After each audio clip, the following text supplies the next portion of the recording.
Младите треба да ги развиваат вештините, а не да бидат корисници на вештачката интелигенција, за да можат да обликуваат според потребите на човештвото. Ова е ставот на професорката Марина Василева, која во Шкотска работи како експерт за користење на технологија во образованието.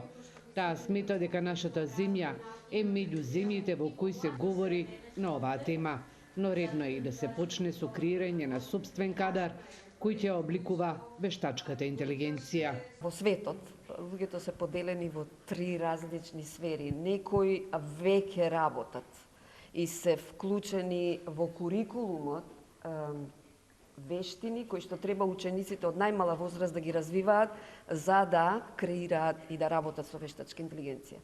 Дел од нив шушкаат и зборуваат за тоа, како ние, а дел од нив појма нема.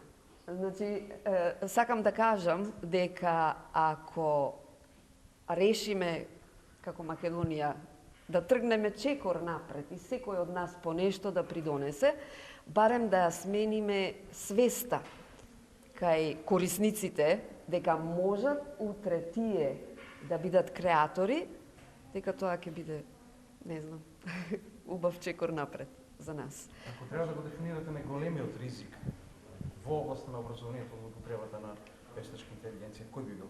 Можеме да загубиме работата сите ние што сме во образованието, значи тоа е нешто што ни стои над глава како ризик, меѓутоа креативноста која што ние ја имаме, вештачката интелигенција е глупа. Ако не поставиш правилно прашање, ти дава неточен одговор. Стравот од вештачката интелигенција произлегува од чувството на непознато, посебно кај постарите кои стрвуваат дека токму технолошката неписменост би била причина да останат без работа.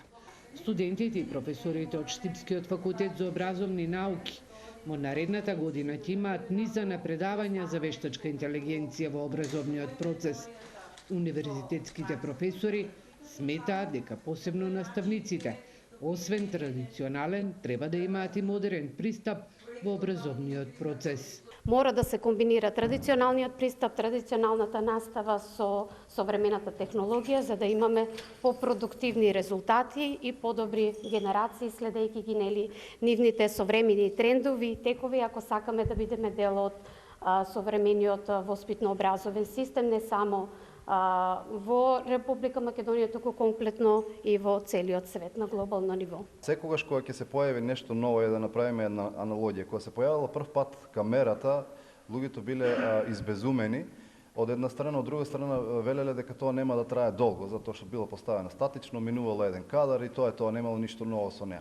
Но човекот е наистина креативно суштество, изнаоѓа нови интересни начини на употреба на секоја технологија, така што се надевам дека и убеден сум дека вештачката интелигенција покрај сите огромни предизвици што ги поставува, ние се уште не знаеме како да ја користиме. И тоа не плаши и токму во таа насока се и овие настани кои што како серија ќе ги организираме вештачка интелигенција и образование, затоа што се многу актуелни, тоа се жешки теми. На светско ниво расте интересот за воведување на алатки за вештачка интелигенција со кои се олеснува и наставата и учењето. Иако малку, сепак и кај нас веќе има примери на педагози кои во образовниот процес користат автоматизирани квизови и апликации за интерактивно учење.